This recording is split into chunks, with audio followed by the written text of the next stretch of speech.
ناظرین گرامی، میں آج آپ سے بات کرنے لگا ہوں دنیا کے ہوشیار لوگوں کی۔ ہمارے ہاں صورتحال یہ ہے کہ لوگ دین کے معاملے میں کوئی غور و فکر نہیں کرتے۔ بیٹی کی شادی ہو، بچوں کے اسکول میں داخلے کا مسئلہ ہو، کاروباری معاملہ ہو یا دنیا کوئی اور مسئلہ، ہم تحقیق، جستجو اور غور و فکر کی ساری منزلیں طے کرتے ہیں، اس لیے کہ غلط فیصلے دنیا کے نقصان کا اندیشہ ہوتا ہے۔ اگر ایک غلط نتیجے تک پہنچ جاتے ہیں اور زیادہ بہتر بات سامنے آ جاتی ہے تو فوراً اپنی رائے کا فیصلہ بدل دیتے ہیں۔ مگر آخرت، خدا کی جنت اتنی بے وقت ہے کہ کسی کو اس کی ضیاع کا اندیشہ، نقصان کی پرواہ ہی نہیں۔ کسی کو اس بات کا خوف نہیں کہ کل اسے تنہا اللہ تعالیٰ کے حضور پیش ہو کر اپنے فکر و عمل کا جواب دینا ہے۔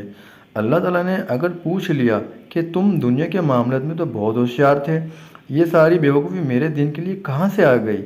تمہارے پاس میری کتاب اور میرے نبی کی سنت تھی، تم نے کبھی ان پر بھی غور کرنے کی کوشش نہیں کی کہ سچائی تمہارے سامنے آ جاتی؟